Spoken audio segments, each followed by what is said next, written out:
Did it, and very, very brave, and a very heartening human story, I think. Back to the tougher world of politics. I'm a floating voter, says John in Maidstone. I'm a Remainer, but I can't support Labour's stance on Brexit. I don't think the UK could take another period of negotiation plus a referendum. He says, I want to know the policies of the Brexit Party. Well, that's easy. Leave. Let's go to Terry in Windsor. Terry, good morning. Morning, Nigel. Good morning. So are Labour fit for government, Terry? They can be.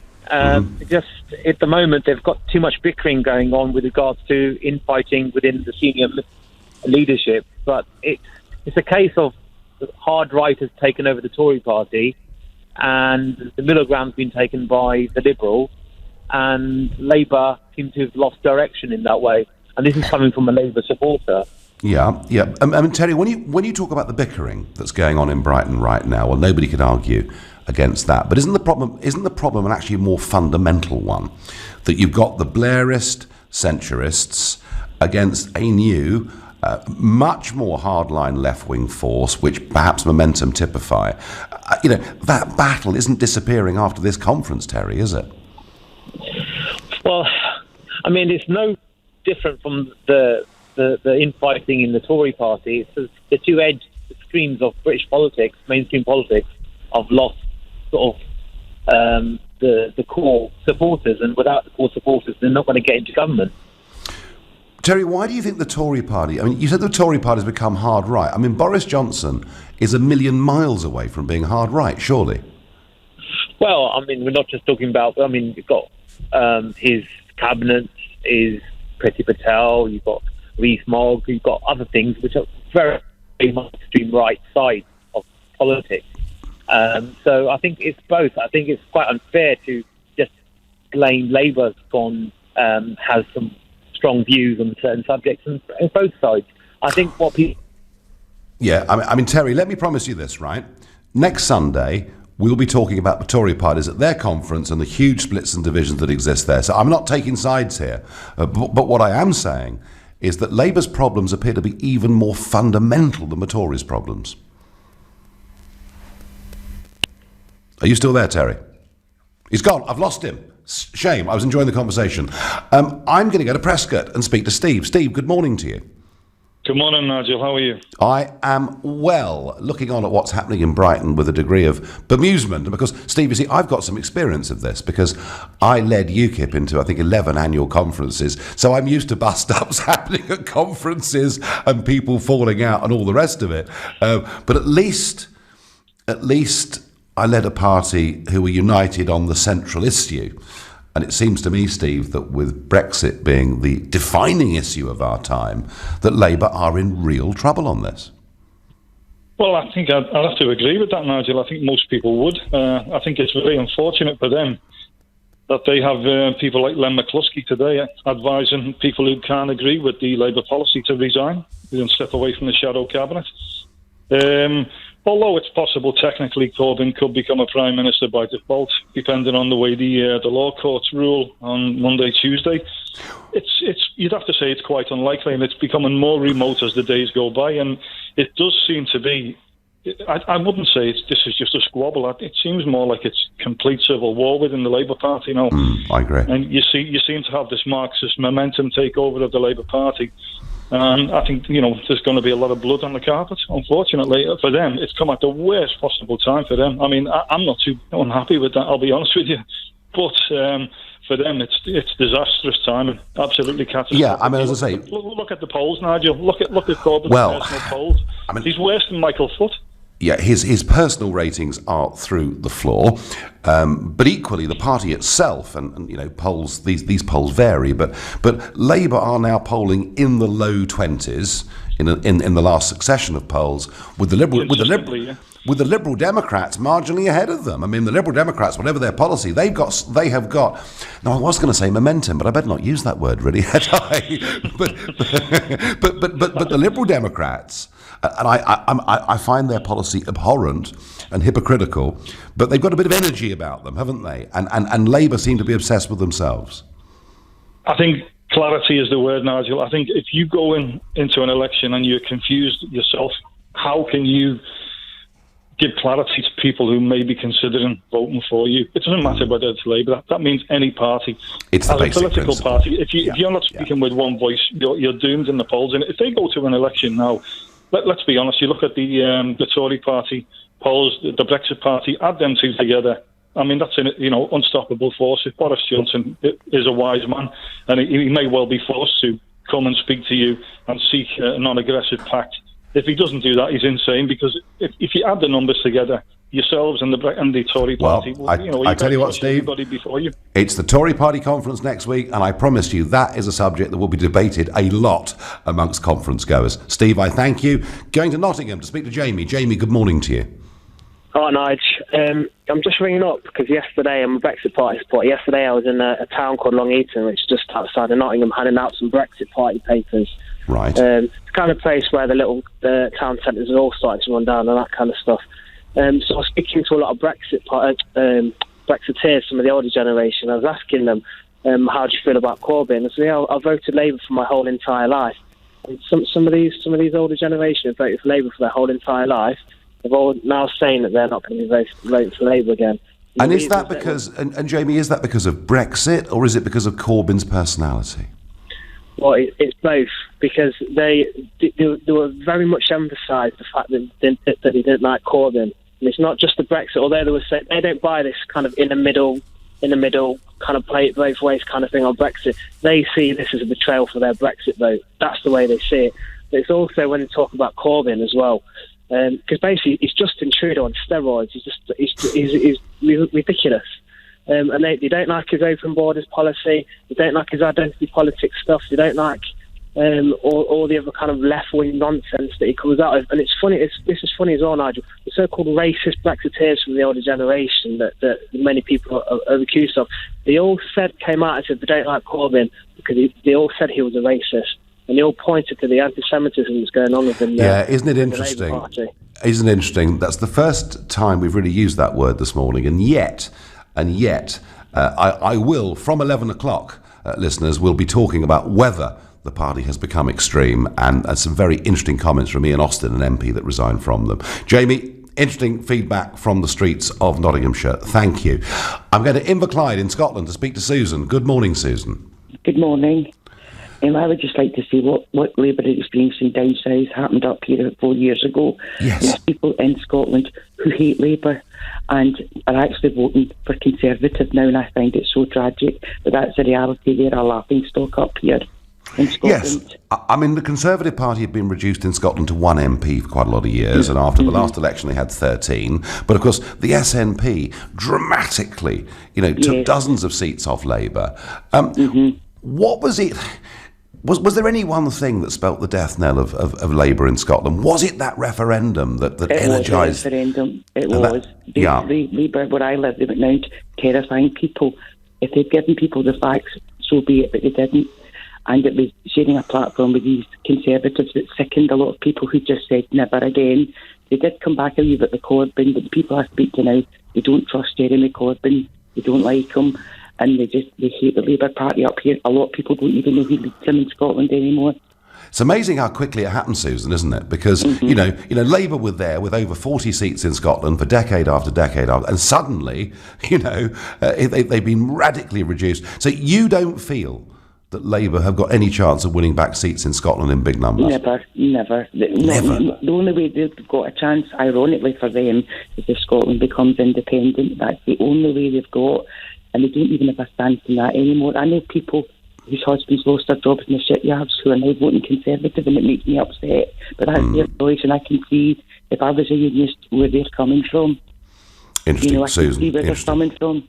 Interesting. Susan, thank you for the call. Well, it is interesting, isn't it? We often assume, particularly because of our first-past-the-post political system, that radical political change is unlikely. As I say, look at Scotland. The SNP were tiny, Labour were huge. Those positions have been reversed. Look at Northern Ireland. Northern Ireland, for many, many years, we had the SDLP and the official Ulster Unionist Party dominating elections in terms of numbers of MPs coming to Westminster, and they've been blown away because now it's Sinn Féin and the DUP. So there are parts of the United Kingdom in the last 20 years that have seen wholesale political change. And if Labour's not careful, Labour's not careful, it could happen to them at the next election, it seems to me. You're listening to the Sunday edition of the Nigel Farage Show here on LBC, and it is 10:45. Here on LBC, Majid Nawaz, this afternoon from 12. We find ourselves in the alarming situation of an unelected Prime Minister having suspended Parliament. Is this unconstitutional? And is British democracy in danger? In short, is this unconstitutional? No. Is British democracy in danger? Yes. Leading Britain's conversation, Majid Nawaz on LBC. Bangers and mash, showers and power ballads, tea and toast. Some things just belong together. And if you own a small business, your double act is work you and life you. So at Starling Bank, we mix pleasure with business too. Manage your banking from one beautifully simple app with no monthly fees, instant spending notifications and 24/7 support. Apply in minutes today and say hello to the ultimate work-life bank balance. Just search for Starling Bank, the bank that works like you. Eligibility criteria applies. Hit the bullseye this October by becoming a sober hero and take a month-long break from the booze to raise money for Macmillan Cancer Support. No darting to the bar, no doubles. Just wake up happily hangover-free. Gain maximum respect and know that you'll be helping to change the lives of people with cancer. It's all in a month's work for a sober hero. So go sober for October and sign up today at gosober.org.uk. Game on! Swell Heating is on a myth-busting mission. Painting your radiators black won't make them hotter. But there is lots of smart technology that can cut your heating bills. For specialist advice on innovative heating devices, visit swellheating.com. Rely on us to keep you warm.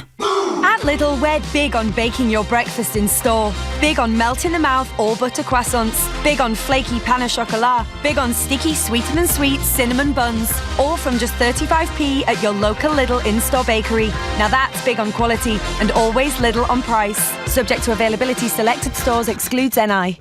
If your phones aren't ringing and your emails have stopped pinging, give your business a boost with Climb Online. One of the fastest growing digital marketing agencies, as rated by Startups 100. Climb Online will explode the number of leads and sales you generate as a business. That's better. If you're ready to grow your business, speak to the digital specialists at Climb Online today. Search Climb Online and make it happen. There are some things in life even Sky Broadband can't guarantee. They can't guarantee you'll only see green lights on your journey home. Or that your car radio will always play your favourite songs. But with their Wi-Fi guarantee, they can guarantee Wi-Fi in every room of your home. If not, you get money back. An absolute classic. Sky, believe in better.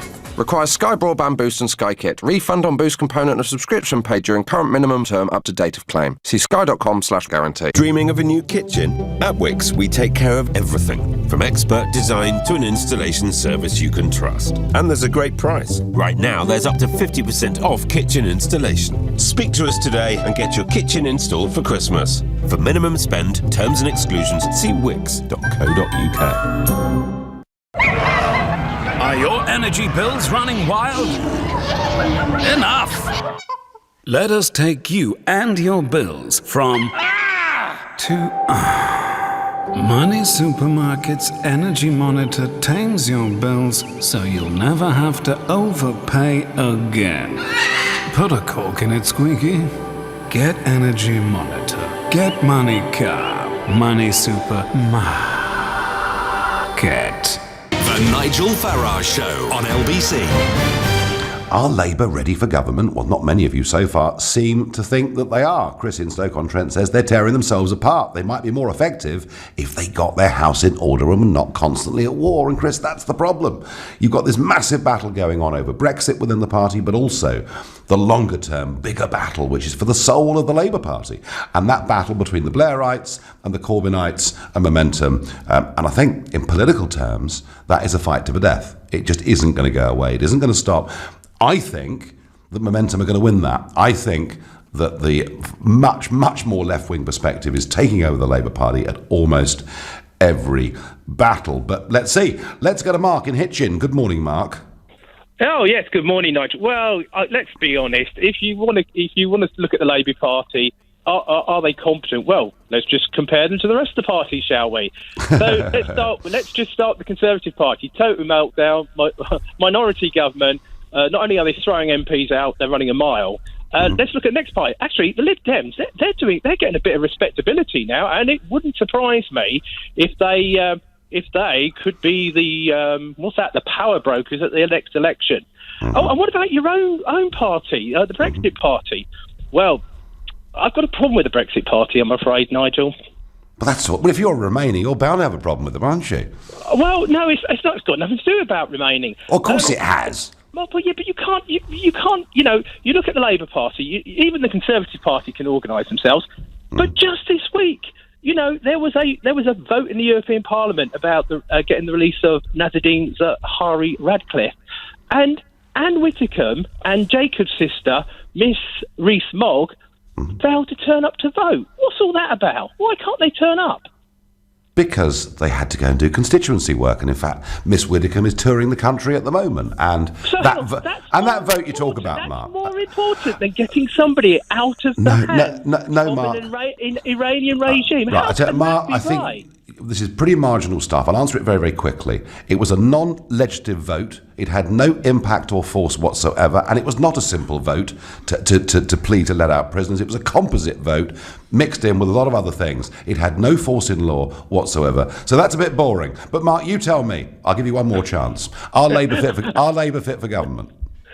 Oh, well, like I said, if the Brexit Party can't be bothered... Oh, dear. Mark, I tell you what, honestly, I'm very happy to talk about the Tories and their problems and the Lib Dems and what they're doing and their hypocrisy, and I'm very happy to talk about the Brexit Party and who does what and who's it. That's fine. But it's the Labour Party conference, and I've got a switchboard full of calls to talk about Labour, so with respect, I'm going to move on. I'm going to go to Brighton and speak to Chris. Chris, hello there. Hello, good morning, Nigel. How you doing? Good, but now, do you live in Brighton, or are you a delegate at the Labour Party conference? No, I live here. I was just going to say, I say good morning, but there's dark, ominous clouds hanging over the city today. But I'm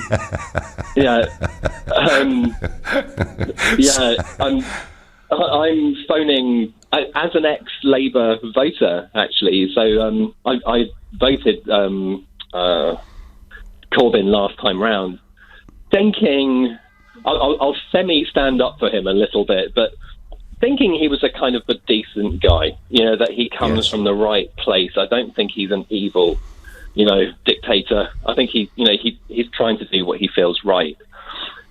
But I think what he should have done as an EU critic, I think he should have stood up and held his self-respect and just said, do you know what, my position is this, and I'll stand down, and I think he would have, held my respect if nothing else. Say Labour Party is, it's on self-destruct at the moment. So 2 years ago, Chris, you thought it was a decent party and Corbyn was a decent guy. Is there one particular thing that's happened in the last 2 years that's put you off?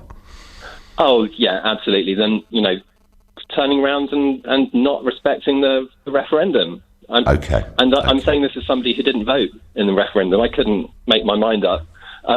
In the meantime, I've just thought, what they should have done and what the Liberals should have done, campaigning on this issue and saying that they would respect the will of the people. They should have done that. So you look at it purely in democratic terms, as opposed to leave or remain. Pretty much. Although having said that, I've heard more and more arguments as time's gone on, and I think leavers. There's less of hypocrisy on the leaving side. There's less lying going on. So I would vote leave now, knowing what I know now. But yes, if it ever came round to it again, I would definitely vote leave. Okay, so they've broken their promises and they've lost your vote. And Chris, I think there's a lot more people like you out there. I really genuinely do. Thank you for your call. Ian is calling from Newton Abbot. Good morning, Ian. Good morning, Nigel. And no, those guys are just not fit at all for government, and even more importantly, perhaps, they're not even fit for opposition. I mean, every government of the day needs a competent and loyal opposition to keep it on its toes. It's important, yes. And it's just not there. I mean, they're infantile. same goes to the Lib Dems. I think I am so disgusted with British politicians that it seems that there's consistency and principle seems to be both flexible notions. Now you're living in Newton Abbot, Ian. I'm not far away from you this morning. Just down the road from you, of course, is the Totnes constituency, where Sarah Wollaston was elected as, of course, as a Conservative MP, and now sits for the Liberal Democrats. How do you feel about that, Ian? Well, it says everything about the Liberal Democrats. I mean, Sarah Wollaston was a shockingly bad Conservative MP, and let's hope she brings the same disgrace to a new party. That's all. You sound like you're pretty hacked off with the whole lot, Ian.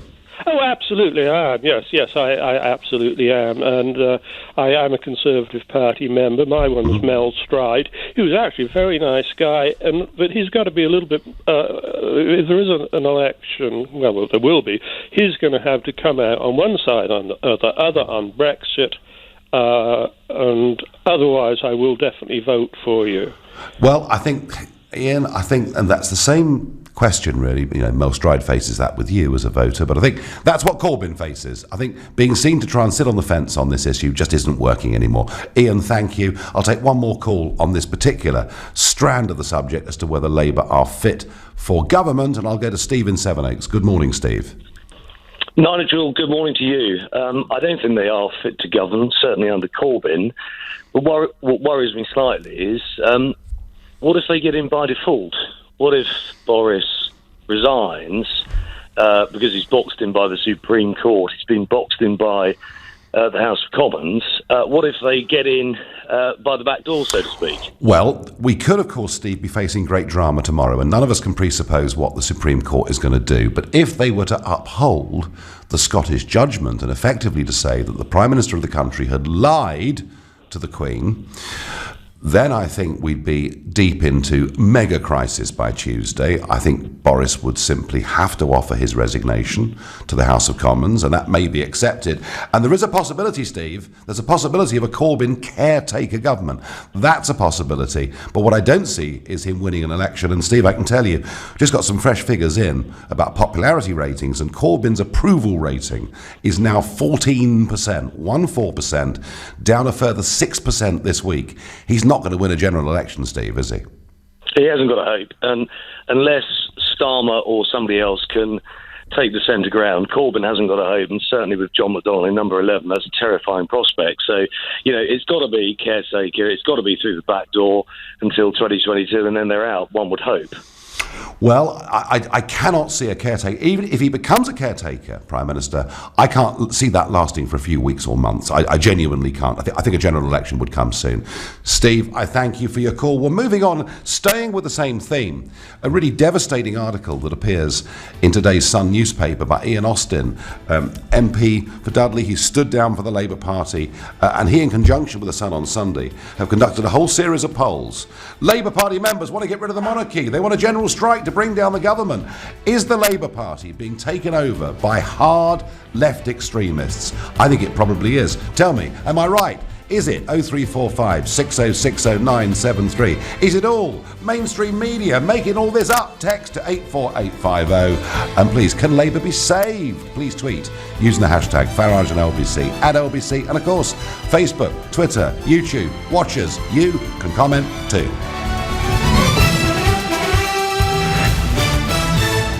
On your radio, on Global Player, and Play LBC. Leading Britain's conversation. This is LBC. From Global's newsroom at 11 o'clock, Thomas Cook Group executives are in 11th hour rescue talks right now with the company's biggest shareholder and creditors to avoid bankruptcy. They're pleading for a £200 million loan and more time to safeguard its immediate future and the holidays of around 165,000 people. The TSSA union represents Thomas Cook employees. Its spokesman Manuel Cortez has told LBC he wants the government to underwrite that money. The 200 million is not a sticking plaster. 200 million has been asked. They want the 200 200 million as some kind of security that Thomas Cook will survive the winter if they haven't got good sales. Yeah. So actually this is some kind of security. And let's not forget that the people who are pulling the plug on Thomas Cook are the very same banks that we bailed out upon billions of pounds. If it was good enough for the banks, it must be good enough for Thomas Cook. Jeremy Corbyn now says he would prefer 2 deputy leaders, one a woman, a day after blocking an attempt to dissolve Tom Watson's position in that role. This afternoon, the Labour Party will try to focus its policies on that at its annual conference in Brighton, instead of yesterday's internal divisions. Tom Baldwin, a former Director of Communications for the Labour Party, has told LBC the situation is a shambles. It is a sign of bovine stupidity by whoever thought of it. This is a time when you've got Boris Johnson in court for lying to the Queen, a Prime Minister and a government hell-bent on imposing an undemocratic Brexit on the British people, at a time when the Labour Party should be uniting around actually a pretty good policy now on Brexit. It's going to offer a final say referendum on any Brexit deal. Thames Valley Police are investigating the knife murder of a 15-year-old boy stabbed to death in a skate park in Slough, Berkshire. It happened in Salt Hill Park yesterday evening. Detectives believe it followed a fight. Saudi Arabia confirms it's talking to the UK government about military support following last weekend's drone attacks on its oil facilities. Its Foreign Minister Adel Al-Jaber says he's prepared to do whatever it takes to defend against threats from Iran. We want Iran to stop acting like a revolution and try to export its revolution and start acting like a nation state. Stop supporting terrorists. Stop providing ballistic missiles to terrorist groups and militias. Stop your nuclear program. Become a normal country. More than 16 miles of roads across central London are closed today for World Car Free Day. Those around London Bridge, Tower Bridge and the City of London are shut as part of the Mayor of London's event. 15 boroughs across the capital are also staging their own car-free activities. Ireland have beaten Scotland in their opening Rugby Union World Cup match in Japan. They recorded a 27-3 victory in their Pool A match in Yokohama. LBC weather, heavy rain or showers through the day, sunny spells in between, a high of 22 degrees. From Global's newsroom, for LBC, I'm Philip Chrysikos.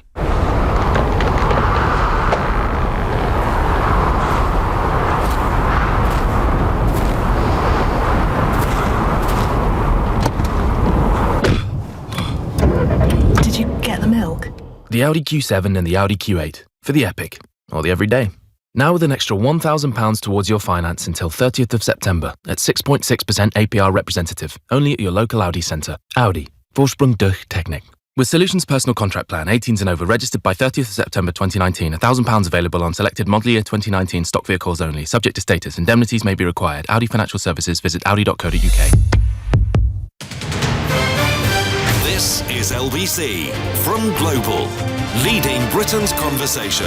The Nigel Farage Show.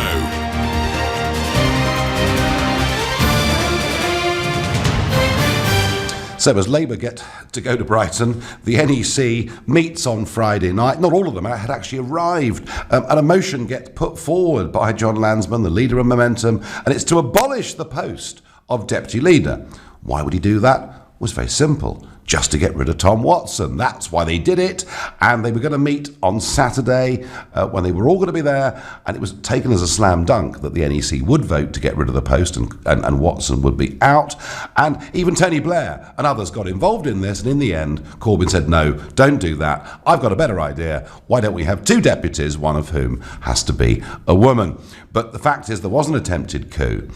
And it looks to me very much like the hard left are taking over the Labour Party. Well, trade union leader and considerably on the left himself, Len McCluskey, was asked about this on Sky News this morning. No, not at all. I mean, this is just another fake news. I had nothing to do with it and knew nothing about it. Basically what it is, it's just frustration because, you see, the deputy leader of any organisation, the prime role is to assist the leader.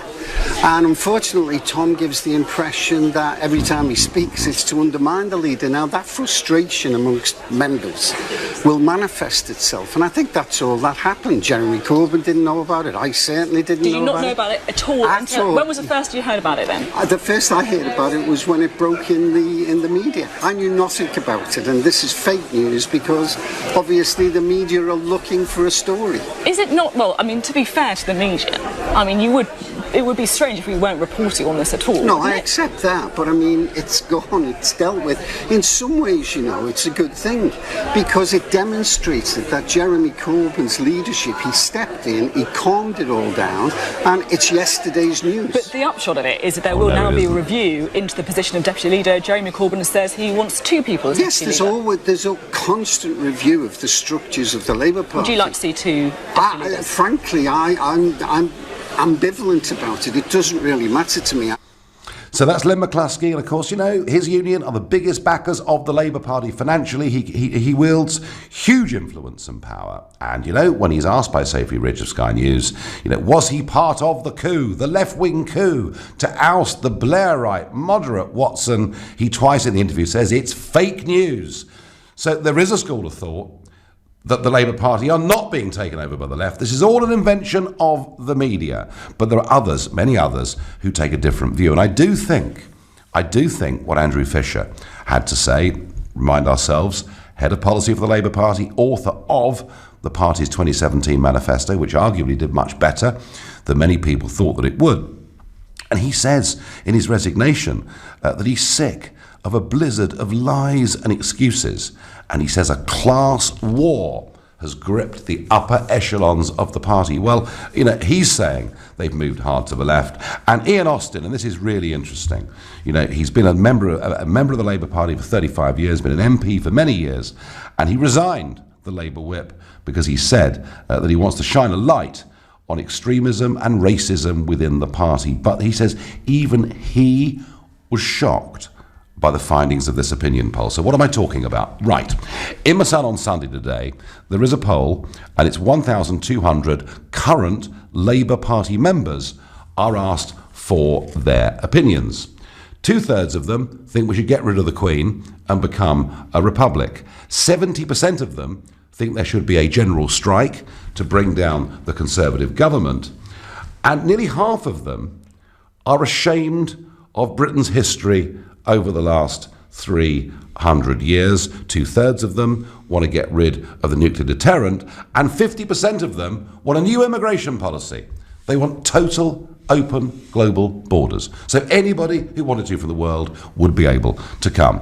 Now, I have no reason to think that this polling has not been done properly. No, and frankly, the Sun on Sunday wouldn't have published it if it wasn't a good piece of work. And it would appear this is where the Labour Party membership are now.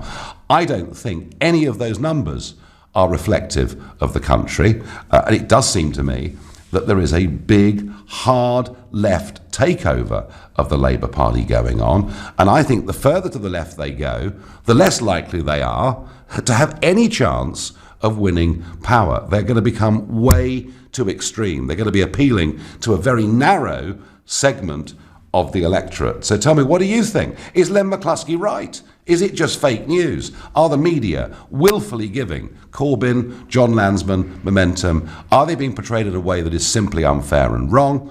0345 6060 973.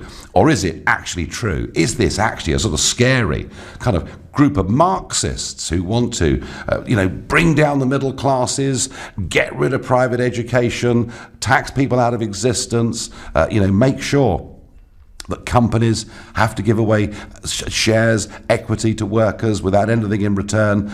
If you really think it's happening, please text to 84850. And what can Labour do to get out of this? Is there any way that the Blairite wing can win this battle? And if there is, please tweet using the hashtag Farage and LBC, at LBC. And of course, a growing number of you watching us on YouTube, Facebook, Twitter, you can comment too. I have to say, I'm amazed how far left they've gone. I mean, you could argue that the Labour Party was there back in the 1970s because we did have very high tax rates, but we'd kind of been through a post-war consensus where, in fact, nationalised industries were kind of introduced by Labour after the war, but accepted and unchallenged by the Conservative Party, where high taxation, and all right, the Labour Party favoured higher taxes than the Conservatives at that time, but both parties generally favoured what we would now call pretty high taxation. Margaret Thatcher came along, of course, with a completely different manifesto, went for privatisation, went for lower taxes. So the Labour Party was very much on the left in those days. But, you know, I think many of us thought that whether we liked it or not, and I didn't like Blairism very much. I thought the willingness to go to war at the drop of a hat, it seemed to me, that sort of fanaticism for all things European Union, I wasn't particularly keen on. But it did seem to be a successful strategy. They took the Labour Party into the centre ground. They went around assuring everybody they would not be a party of high tax, and they won 3 general elections. And I thought that of itself was a quite extraordinary achievement. But somehow that's all gone. Corbyn won a shock election. I wonder whether actually the person to blame for all of this is Ed Miliband, who introduced this new concept of saying, look, you know, for £3 you can join the Labour Party and you can vote in the next leadership election. Jeremy Corbyn barely even managed to get on the ballot paper, struggled to get 35 Labour MPs, and a couple of people who signed his form did so, I think, more out of sympathy than anything else. But suddenly all these £3 members had joined the Labour Party all over the country, were all able to vote, and shock horror, Jeremy Corbyn wins, and clearly Corbyn and his number 2, John McDonnell, had been on the hard left of the party for a very, very long time. 33 years Corbyn had sat there in Parliament, an irrelevant, left-wing, troublesome backbencher, and suddenly he was in charge of the Labour Party. I don't think I'd heard anybody accuse the Labour Party of institutional anti-Semitism until Corbyn took charge. So is this irreversible? Is this a real problem? Let's ask Mark. Mark's our first caller on this. Mark, is this a massive shift to the left or not? Absolutely, and I'd just like to reiterate earlier a person who called in just to thank you, Nigel, for everything you do for British politics and for us, the working class. I just don't know where we'd be without you. Well, really some people, Mark, say that I'm some people say that I'm extreme and I'm divisive. So it depends, I guess. It depends, I guess, what your position is. Well, the most for me is to find out this morning that 2 in 5 wouldn't even sing our national anthem. Yes. I will not apologise for being a royalist. I mean, I love our Queen. I get all the peripherals, all the hanger-ons, you would say. But the main monarchy, without that, is a standard bearer for us and for the world that look at us as we have standards, and without that, and to erode that, to me, would be abhorrent. It wouldn't be my country. So do you think? I mean, if this is how Labour activists think, and these are the people who'll be going out knocking on doors, these are the people who'll be out delivering leaflets, these are the people who'll be standing for local council. You know, is the Labour Party, with views like this, out of touch with the country, Mark? Absolutely. I mean, the bottom line of it, it's no longer the Labour Party. We've got to get rid of this Labour Party. It's not the Labour Party that I've never voted for, but respected in some ways years ago. I come through the Thatcher years. In some ways, I'm a Thatcherite. I come from the East End, never really learnt a lot. And yet today, after 35 years hard work, I employ 1,500 people, and we've got a £20 million turnover. So I might sound ignorant, but I am. I was proud of my dad who fought 2 world wars. I'm proud of my family. I'm proud of everything. But this is the Communist Party now. So, okay. 4 days a week, yeah. I mean, it's crazy. Yeah. Mark, thank you very much indeed. That was Mark from Basildon. He's pretty clear. What does Julia in Herne Hill think? Good morning, Julia. Good morning, Nigel. I definitely think that the Labour is moved to the hard left. I think they're out of touch, but I think our establishment is also out of touch, and it's had a good poke in the eye thanks to you and your movement. I don't know what we'd do without you, really, I don't. But I do agree with the Labour on one thing, in that they would like to get rid of the monarchy. The Queen, great disappointment with... Your line is breaking up, Julia. Awfully. I tell you what, Julia, let's continue this phone call. Let's do it after the break, though, because I really want to get you on a good line. And I'm interested to hear, arguments as to why we should get rid of the monarchy. I love the monarchy. I think the Queen's wonderful. But if Julia thinks it's time to move on, we'll get her back in a minute. But for now, you're listening to the Sunday edition of the Nigel Farage Show here on LBC. It's 11:15. Follow the Supreme Court ruling and what next for Brexit next week as it happens on LBC. Global's Make Some Noise Day returns on Friday the 11th of October, LBC's charity. This year, we want to help even more organisations, such as Brighter Opportunities for Special People. This project helps children and young people with complex disabilities. His mum, Tiffany. Bradley got diagnosed with ASD. He doesn't speak. He's not toilet trained. Life for him is quite hard. Right now, you can get involved and help change young lives by donating at lbc.co.uk. Bangers and mash, showers and power ballads, tea and toast. Some things just belong together. And if you own a small business, your double act is work you and life you. So at Starling Bank, we mix pleasure with business too. Manage your banking from one beautifully simple app with no monthly fees, instant spending notifications and 24/7 support. Apply in minutes today and say hello to the ultimate work-life bank balance. Just search for Starling Bank, the bank that works like you. Eligibility criteria applies. You know when you've got a hunch on the big game? That voice inside your head telling you, that team are going to do it. Those boys are on form. What could possibly go wrong? And you go for it. But then, a defensive mistake, a keeper off his line, a moment of midfield madness, and your hunch is in tatters. Well, not anymore. With Betway, the team to score the first goal wins. It's a hunch without the heartbreak. Heed your hunch with Betway. Get paid as a winner if your team score first on Chelsea-Liverpool. First single pre-match, win, draw, win, bet only. Min stake £5, max qualifying stake £20. Full terms apply, 18+, begambleaware.org. Find a look you love, all in 100% solid hardwood, and then pay less for it in the mid-season sale at Oak Furnitureland. Because right now, our beautiful furniture that's properly made comes with big savings. So don't miss out, online and in-store. The mid-season sale at Oak Furnitureland ends Sunday. Turn your city into a playground with the Renault Capture Play. With automatic headlights to uncover hidden spots, sensitive front wipers to clear the way, and contrasting roof to show your true colors. For $189 a month, zero deposit with 0% APR throughout September. Renault Capture Play? Book your test drive today. Renault PCP Finance, Capture Play, TCE 90, 48 months. Optional final payment, 5698. Subject to status, over 18s, T's and C's apply. Ordered and registered by September 30th. Retail customers at participating dealers only. See renault.co.uk/offers. If your phones aren't ringing and your emails have stopped pinging, give your business a boost with Climb Online, one of the fastest growing digital marketing agencies as rated by Startups 100. Climb Online will explode the number of leads and sales you generate as a business. That's better. If you're ready to grow your business, speak to the digital specialists at Climb Online today. Search Climb Online and make it happen. Grandma will never find her purse here. I know, more mud. You can't control what your grandchildren get up to. But if you temporarily misplace your Visa debit card, you can freeze and unfreeze it on our mobile banking app. Feel in control every day.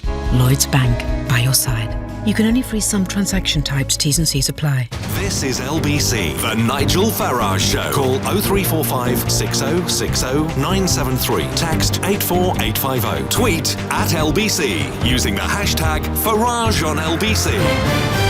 We've tried hard to get Julia from Herne Hill back on the line, but I'm afraid her phone is still crackly. And she was outlining why she thought actually getting rid of the monarchy was the right position. And it's very interesting to see that 2/3 of Labour members in this poll, published in The Sun on Sunday, think we should get rid of the Queen and become a republic. And unless I'm completely out of touch, I would have thought that was an opinion shared by very few people in this country. Maybe I'm wrong. Tell me I am. 0345 6060 973. Simon in Brighton is my next caller. Good morning, Simon. Good morning, Nigel. I'm a member of the Jewish community in Brighton. You've got to understand, first of all, we're a very, very small, quite elderly community, maybe 2,500, 3,000 people. Mm-hmm. And I've got to tell you, we are petrified, and we're petrified because the Labour conference has come to our city. Every anti-Semite from all points of the country and from abroad are heading to Brighton or in Brighton for this particular week, and it's all done under the banner of the Labour Party. You know, there's events which are taking place which aren't officially authorised by the party, but nobody has said don't do them. Nobody has come out and said these are not done in our name. What sort of, Simon, what sort of events are you talking about? I'll give you an example. At the last count, there were 17 events taking place that focused on Israel-Palestine. There's not one event taking place about Rohingyas. There's not one event taking place about the millions of Muslims in the Uyghur Muslims in China. All these events, there's a motion taking place on the floor on Monday about Israel-Palestine. It was passed through a secret ballot. A number of other motions weren't passed. It seems to be a pathological focus on the Jewish state. And at the moment, it's scaring us. It's scaring us down here because, for instance, last night we went out and there was Palestinian flags being projected onto the centre. Simon, I remember last year at the Labour Party conference, there was a Palestinian flag on every chair. Every chair. Yeah. And those were given out by a group called the Palestinian Solidarity Campaign. The Palestinian Solidarity Campaign is mired. It's riddled with anti-Semites. But that was my question, Simon.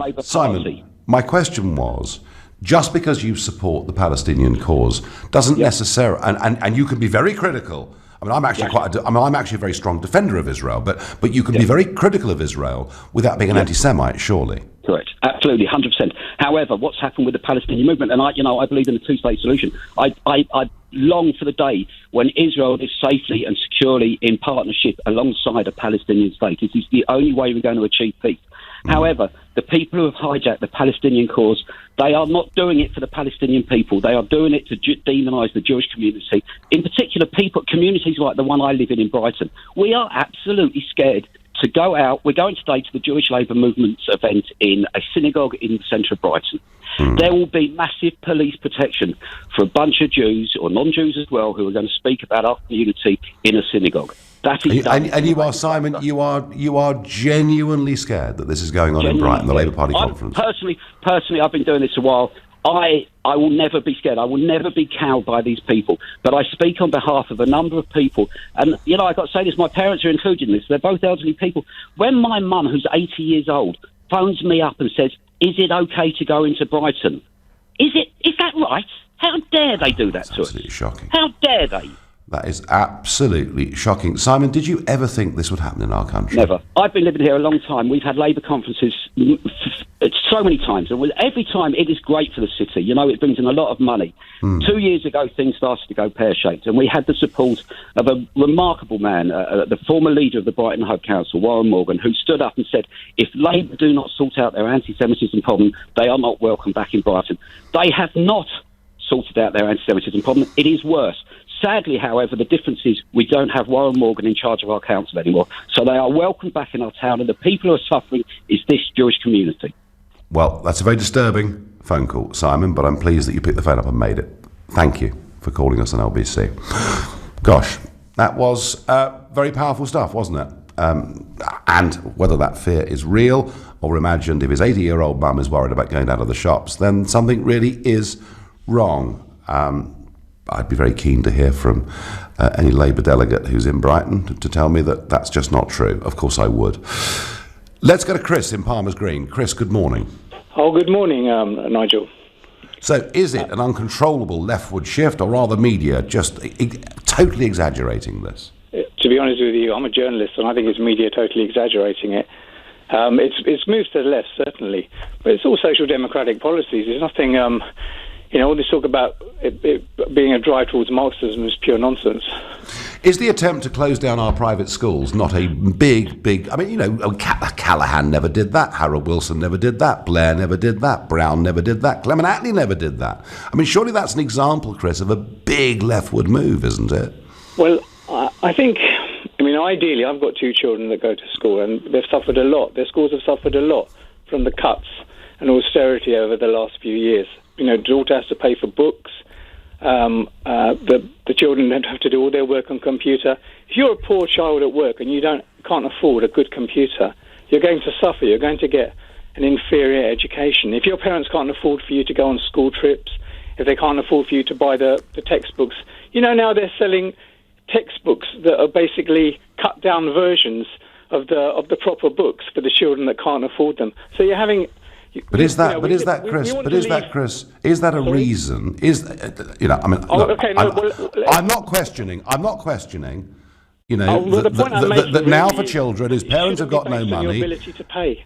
It shouldn't be based on your ability to pay. We should have a state education system that's properly funded, And that's what Labour wants. But isn't that a separate argument, Chris? Look, I'm perfectly happy to understand. It's part of the same argument. I'm happy to understand that if parents can't afford a laptop, their child may well be hugely disadvantaged. I do understand that, and that may seem to be very, very unfair.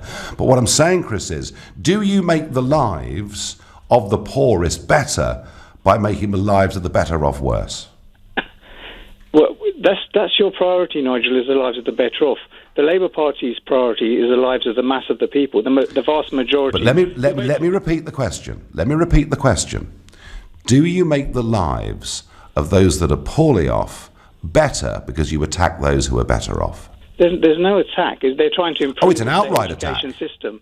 Instead of giving tax cuts to the private sector, they're trying to improve the public sector. Now, I'm not saying personally, Chris, you're not convincing me. People should be free up to a point to have choice, but I don't think that public schools should be given tax breaks. That we should have a ruling tier that basically go from cradle to the grave and rule this country. Like our prime ministers in the Tory party, they're all Oxbridge, Bullingdon Club, Cameron, Johnson. Some of them are, yeah. Johnson didn't get there on his ability. We can see that now. Whatever nonsense. Hang on, Chris. Boris is a classicist. He's a damn good writer, and he's not stupid. No, he's a very clever and crafty guy, but he's not an honest man. And in a country with a decent education system, somebody like that, without all the privileges that come with that, wouldn't have got to where he's got. Is it possible? I mean, I suppose this is what communism is, isn't it? Communism is the attempt. Communism is the attempt. Hang on, hear me out. Communism, 1917, the revolution, bringing down of the Tsar. It was all about creating a classless society where everybody would have exactly the same equality of opportunity. Is that what the modern Labour Party is seeking to ape? Listen, the modern Labour Party just wants a decent education, just the basics, decent health service. Like you wanted to privatise the National Health Service. The Labour Party I don't remember that, Chris. I don't remember that at all. But anyway, you Chris, don't? Well, look up on Twitter. You'll see plenty about it. Oh, I tell you what, you'll see. You probably read I'm a mass murderer on Twitter too. It doesn't necessarily mean it's true, Chris. Oh, and by the way, to those last week suggesting that I should sue newspapers who say things about me that aren't inaccurate, look at page 2 of today's Mail on Sunday, and I've got a correction. So, hey, Chris, you're the one arguing to me that it's wrong for people to have privilege. You sound like a Marxist, Chris. Well, that's the thing. You're going to, just because I don't agree with you, you're going to brand me as a Marxist. What are you going to do?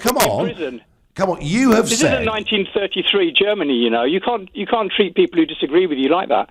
No, I'm asking you why you make a claim and then you seem to deny it. You're saying what claim have I made that I'm denying? You're saying it's wrong for people to have privilege, like the Bullingdon Club or whatever it is. You're arguing... At the expense of the majority, yes, I do. And what is wrong with that? Okay, no, but I'm asking you... Are you saying it's okay? I'm saying... Are you saying it's okay for people to have privilege at the expense of the majority of working people in this country? I am saying that the one attempt to try and create a classless society, which is what Marxist socialism was, which was a very good idea. Well, Chris, was a very good idea, finished up being a catastrophe. And I am saying that life will always be unfair and You're not always a historian, so don't try and misrepresent social democratic policies as communism. It's not fair. And any educated person who listens to that will know what the tribe is. I don't think... fine, I would certainly not equate social democracy with communism or Marxism at all. I'd never do that. But what I'm saying to you is I think... Is it the Labour Party a social democratic Labour Party... Parliament?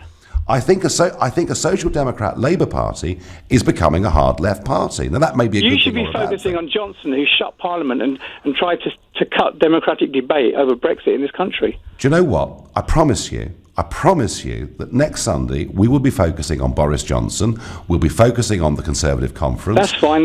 Good. And we'll do that. I promise you. But today we're talking about Labour. From a certain angle. You're coming from a certain angle, and you're giving it a certain narrative, which isn't actually true, in my opinion. Well, it's a question of opinion at the end of the day. Chris, that's what LBC is for. LBC is for you to come on and tell me that I'm wrong. I appreciate you listening to me. That's fair. No. This is what this station exists for. It exists to have sensible, civilized debate between people with different points of view. And actually, I think if I think about the state our democracy is in, I think LBC is one of the healthiest bits of our democracy that exists I agree. today. I like listening to it. No, we can agree upon that. And then just in reference to your last caller, I think it's very. I mean, I'm mixed race. I've experienced racism, and I know what it is to be worried about things that are happening. But believe me, I'm a Labour Party member.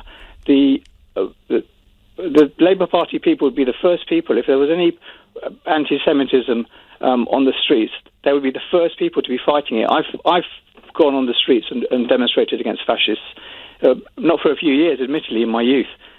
The Labour Party would be in the first line of defence. Don't anybody doubt that. But isn't it disturbing for a Labour Party member to hear a phone call like that? No, it's sad that people are scared and basically it's been whipped up in the media constantly about Labour being anti-Semitic. It's 0.03%, and I've experienced racism from Labour Party people many years ago against Asians. But every party has a small minority, and it is a small minority in the Labour Party. Chris, I'm telling you one thing, I bet it's a damn sight less than in the Tory Chris, Party. I've given you a platform. I've given you a platform to issue a full defence of the Labour Party, and I'm happy to have done that, and we'll end our call on a civilised note, and the next time we're discussing this, you make sure you call again. You're listening to LBC. It's now 11:31 and time for the news with Philip Chryssikos. Thomas Cook Group executives are pleading their case for a £200 million loan and more time to avoid it going bust by tomorrow. They're meeting with the company's major shareholder and creditors right now in central London. The leader of Welsh Labour is promising to wholeheartedly, vigorously and unapologetically campaign for the UK to remain in the EU in a second referendum. The words of Mark Drakeford, the First Minister of Wales, come as his party tries to focus on policy, not internal divisions, at its Labour conference in Brighton. Separately, attempts to reinstate a key socialist section of Labour's Clause 4 constitution have been rejected at that conference by more than 71% of delegates. Iran's president is criticising the presence of foreign military forces in the Gulf following the United States deploying additional troops. Hassan Rouhani warns it could cause problems for the world's energy security, adding Iran is extending its hand of friendship and brotherhood towards its neighbours. LBC weather: heavy rain or showers through the day, sunny spells either side, a high of 22 degrees. This is LBC. If your phones aren't ringing and your emails have stopped pinging, give your business a boost with Climb Online, one of the fastest growing digital marketing agencies, as rated by Startups 100. Climb Online will explode the number of leads and sales you generate as a business. That's better. If you're ready to grow your business, speak to the digital specialists at Climb Online today. Search Climb Online and make it happen. Sharing credit card details on scraps of loose paper. Finding battered receipts in the wash. Stressing out your accountant. Expense management doesn't have to be stuck in the dark ages. Say hello to Soldo, company cards that do your expenses for you. Give your team prepaid cards to simply spend, snap the receipt, and that's that. Spend smarter. See the light at soldo.com.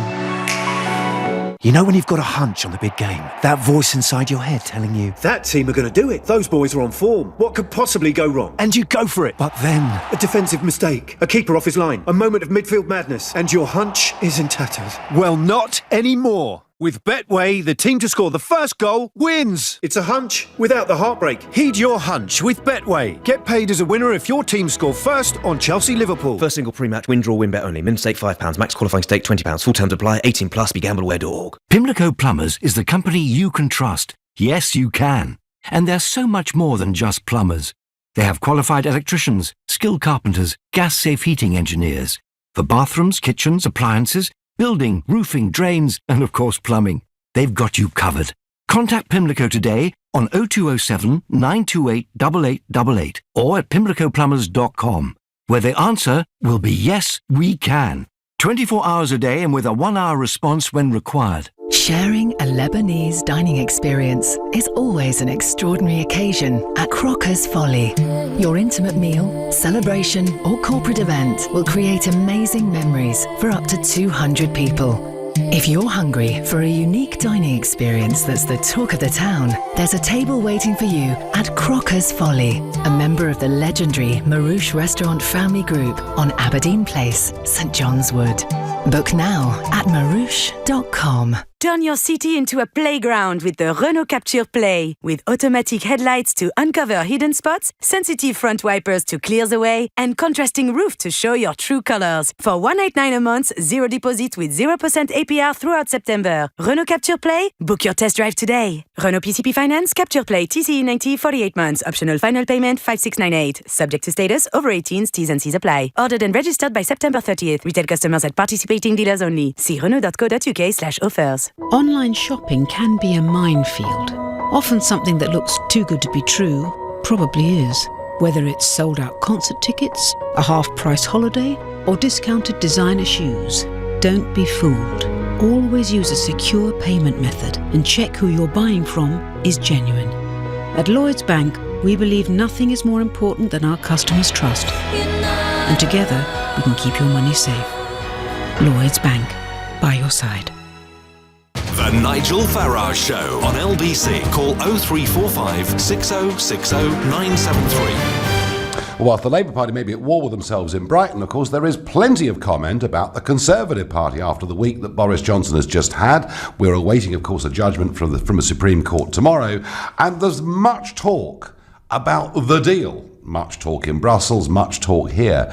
Boris sounding increasingly optimistic that he's going to get a deal. Of course, when he says that, what he really means is Mrs May's withdrawal agreement with some amendments to the backstop. And a lot of talk that he'd try and strong-arm this through Parliament by perhaps even threatening the ERG. He'd take the whip away from them if they were to fail to vote for it. Others speculating that this will be a centrepiece of the Queen's speech. But a general mood, and I must admit, I thought that I saw Barnier and Juncker in Strasbourg in the European Parliament this week, certainly more conciliatory than I'd seen them before. Juncker saying he had no emotional attachment to the backstop, which then in a late night interview he changed to no erotic attachment to the backstop. But that's Jean-Claude Juncker for you. But one commentator today taking a very different view of this, and that's Dan Hodges in the Mail on Sunday, who wrote a big piece entitled "They're Laughing at Us, Humiliating Us, Refusing to Budge. Boris has only one option, no deal." Well, I'm pleased to say that Dan Hodges joins me on the line now. Good morning, Dan. Morning. Morning. So there's been a lot of optimism out there about the backstop being fundamentally changed, but you take a different view. Why?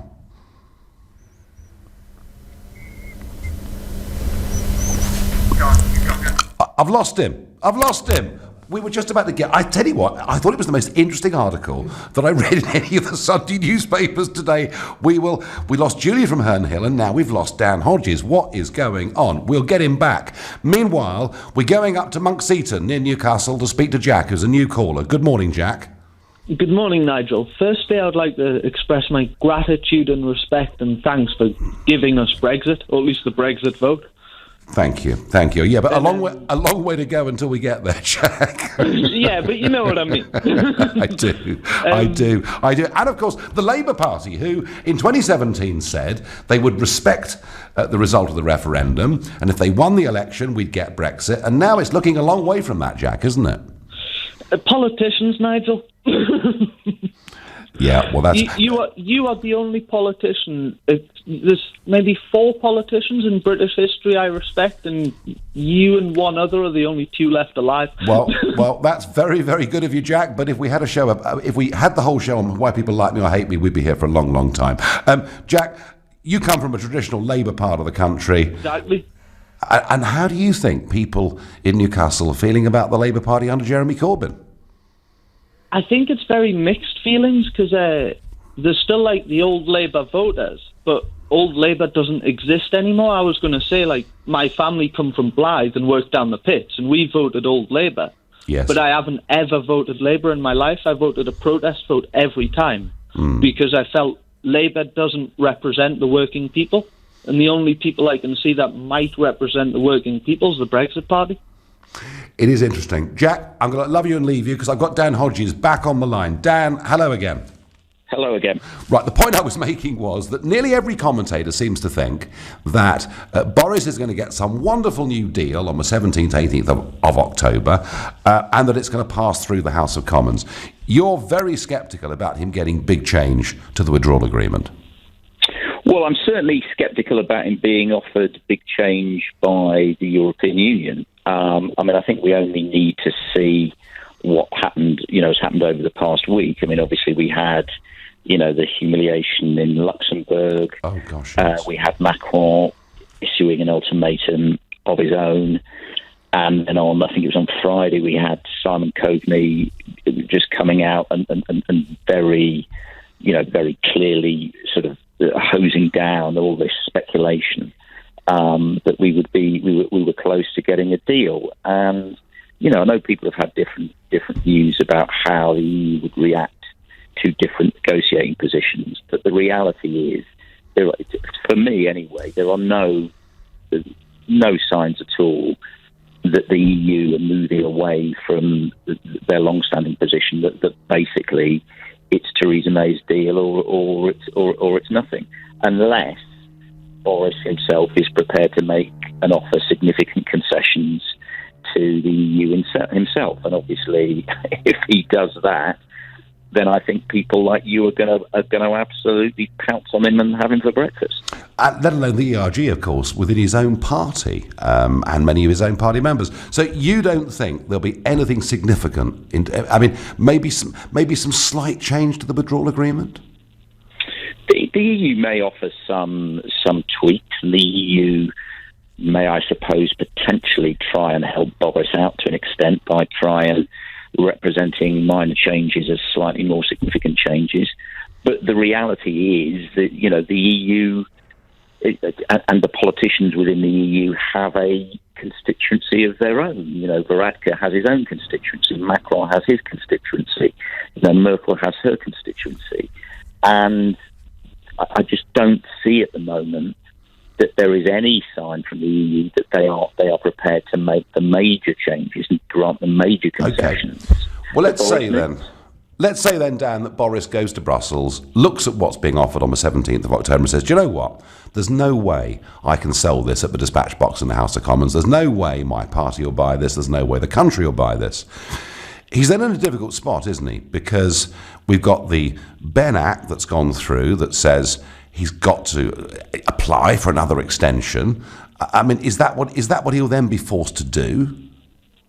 No, I think politically it's impossible. Again, it's impossible for Boris to ask for that extension. He's been so clear and so absolute that he won't ask for an extension and that we will be leaving on October the 31st. I just don't think that's politically viable. I think there are two scenarios then. One is that Boris decides enough's enough and he steps down, or the second thing is he refuses to follow the diktats of the Ben Act, at which point he will be removed via a confidence motion. Because, of course, the situation that we have now is, because of the expulsion of the 21 Tory rebels, what was obviously a slender government majority of one or two, is now a majority of minus 42. So at any point now, his opponents can simply remove him.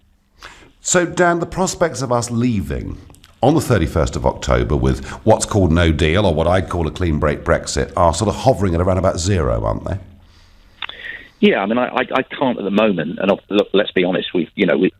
Many of us, me included, have been wrong about a lot of the way Brexit's played out up until this point. But I just don't see the scenario where we leave on the 31st of October, because, as I said, now the House of Commons and Parliament has this sword of Damocles hanging over Boris Johnson, and at any point moving forward, they can simply remove him and then install an interim prime minister of their choosing, and send that interim prime minister to ask for an extension. So I just don't see how we leave unless, as I say, at the last minute, Boris is prepared to capitulate and come forward with a deal which, as I said, I think many people find unpalatable.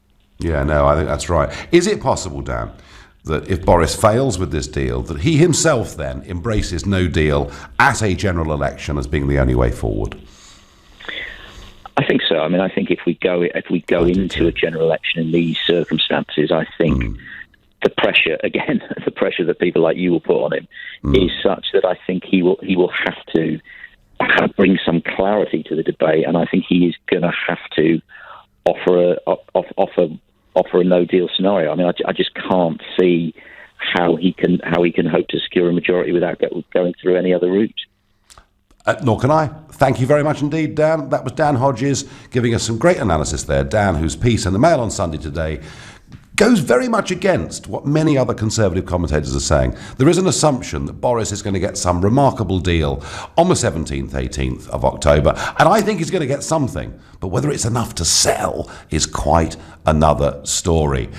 You're listening to The Nigel Farage Show here on LBC, and it's now 11:45. This is LBC. Word in the woods is that 3 little pigs are looking to sell their homes quick. They seem to be in a spot of bother with the big bad wolf called Rick. Come out, little piggies! So they spoke to the friendly team at Property Rescue, who can offer a guaranteed sale in as little as 48 hours at a fair price and a cash advance if you need one. Fast forward to living happily ever after. Visit propertyrescue.co.uk. Property Rescue. Fast forward to sold. The 1304 LNER train, Coach C. Taking aunties with cold hands to nephews with warm cheeks in Edinburgh. Remorseful revellers back to their beds in Leeds. Business mums gliding over the Forth Bridge towards a door in Toddlers in Newcastle. And a band heading to London to our group of strangers in a tiny pub. This is us. These are our journeys.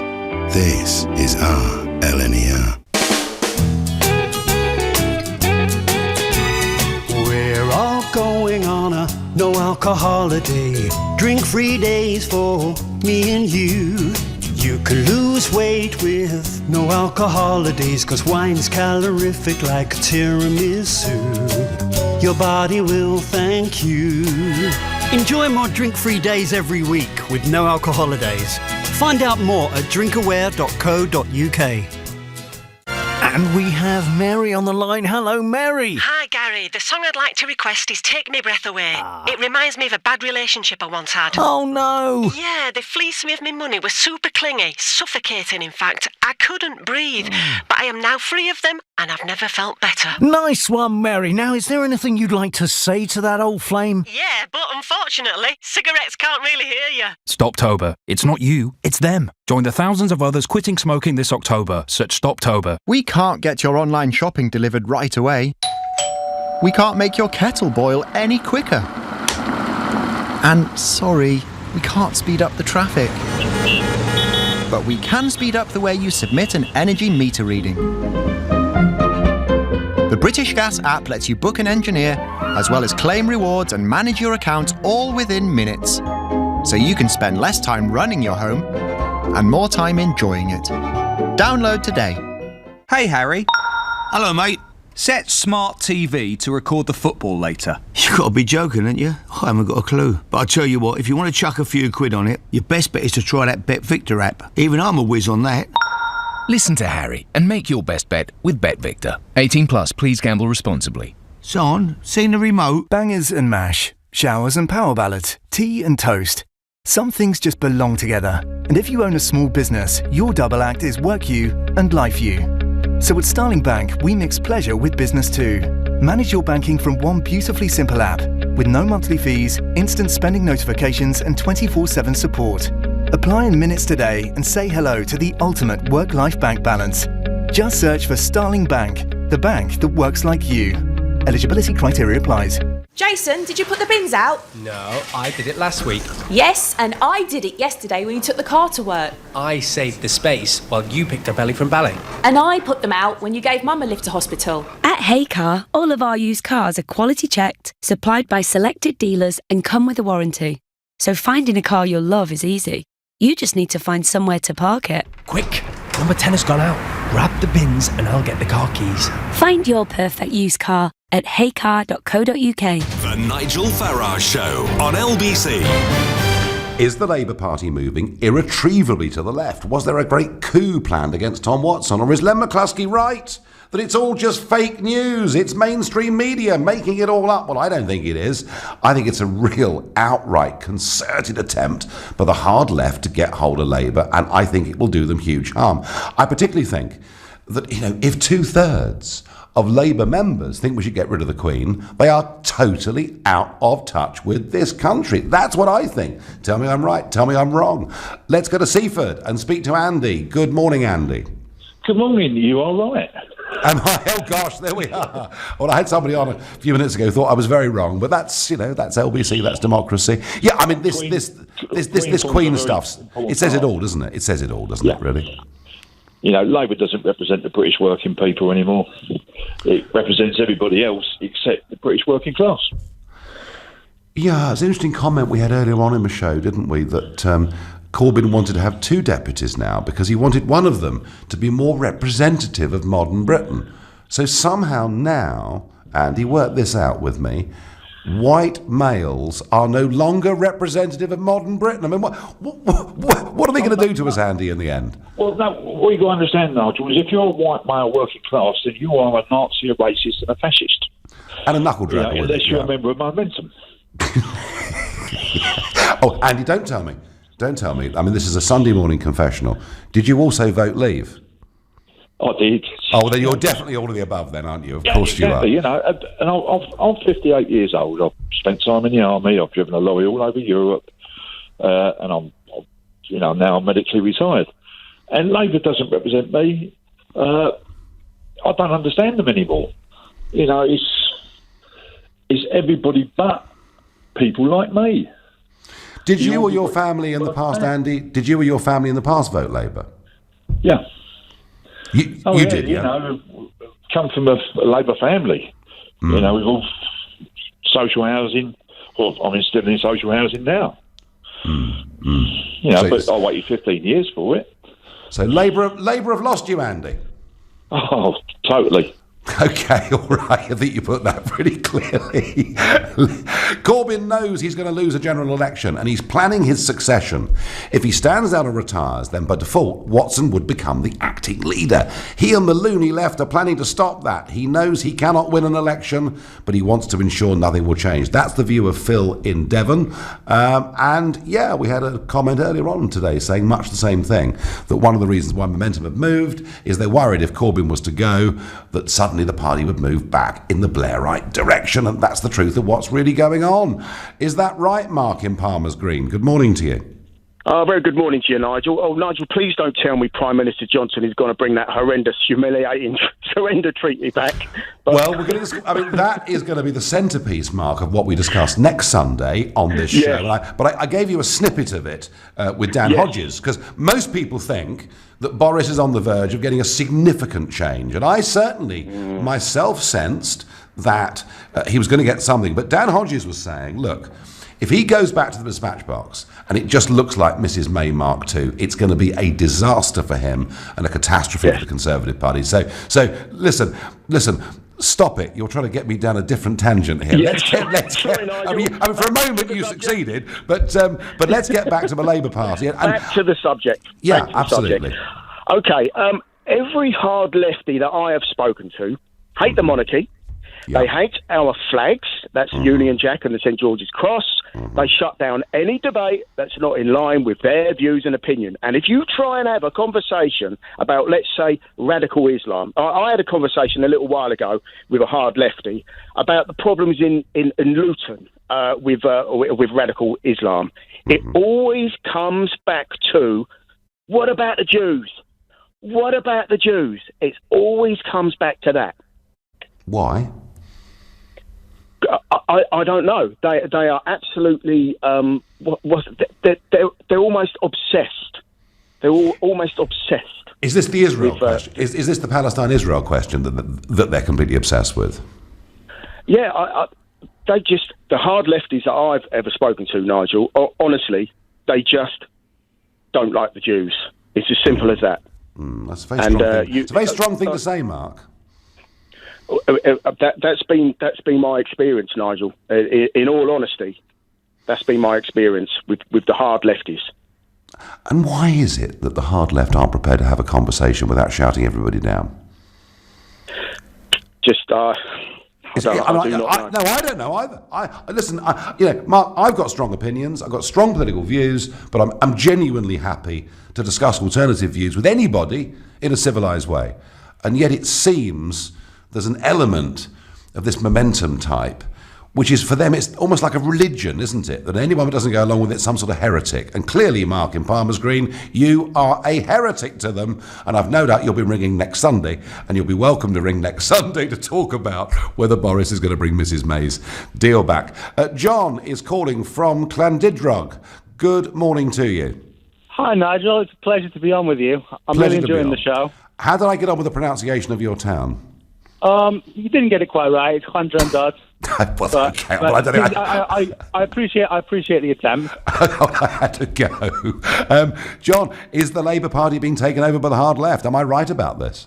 To a certain extent, the Labour Party has moved towards the left, but I do think it's really important to just emphasise that they did vote down Clause 4 being brought back. We've heard this, in the last half an hour we've heard this. There was an attempt to bring Clause 4 back. This was the great battle that Tony Blair fought. And it talked about ownership, state ownership, and Blair won that battle. There was an attempt to bring it back, which has been voted down in the last half hour. John, you're right about that.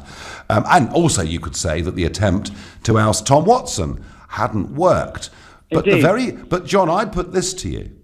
The very fact it was even being debated at conference shows you there is a direction of travel here. No doubt. They did want to talk about it at the conference. There certainly are people within the Labour Party who are socialist or to the left of that. But I will say that the fact it was voted down is an important sign that the Labour Party has not moved fully hard left. It's still more of a social democratic party, I think, than a fully socialist party at this point. And I think the failure to reintroduce Clause 4 does illustrate that. Obviously, there are concerns. It was very, it was pretty tough listening to that Jewish chap from Brighton talking about his grandma. Obviously, I think the Labour Party does need. I'm a political moderate, to be honest. So I'm sort of in the centre. So I want to see all political parties kind of trying to be inclusive to all sides of the argument and trying to be decent and civil in the way they conduct their politics. I do think Labour needs to work on that. John, I thank you for your point of view. And John says, look, there's an attempt, but it's still... John still thinks the Social Democrats have got the majority. Well, I see a direction of travel. I've got time for one last quick caller on this subject this morning, and it's Selina, who's calling from the Isle of Wight. Good morning to you. Hi, Nigel. Lovely to speak to you again. Good morning. Welcome back. So, are Labour moving to the hard left, or is it actually not as bad as that? Well, listening to the radio this morning, it's just got me with the hard left Labour membership people saying about having open borders. I mean, have they actually sat back and thought, who's going to pay for public services? I know, 50%. 50% wanted open borders. Yeah. I myself, my daughter, when she was a baby, she had a serious birth defect, and where I had to wait, she nearly got flown up to Manchester because there was no space in the neonatal for her. But to arrive there, it was just absolutely chock-a-block with overseas people. Well, where was that, Selina? Difficult. Sorry? Where was that? This was at Southampton. Southampton. And it was quite shocking because, much as I appreciate everyone coming overseas, working here and everything, but to get there and be under so much strain with the limited public services that we've got now, I'm thinking, if you've got an open border, who's going to pay this? I mean, I think, Selina, about selling off the NHS and everything, but it will be. I think we've got a population crisis in our country. Our population is growing more quickly than healthcare or school services can provide.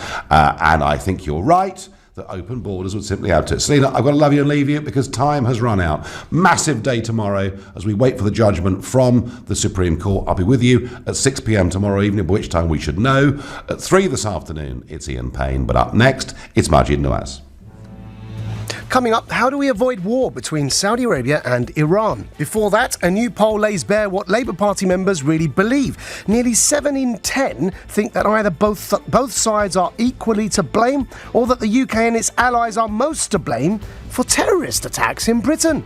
Has the Labour Party been hijacked by political extremists? But first, Jeremy Corbyn's leadership of the Labour Party was plunged into fresh chaos last night as it emerged that one of his closest aides has resigned, saying Corbyn will not win the general election. Is our dear leader about to resign?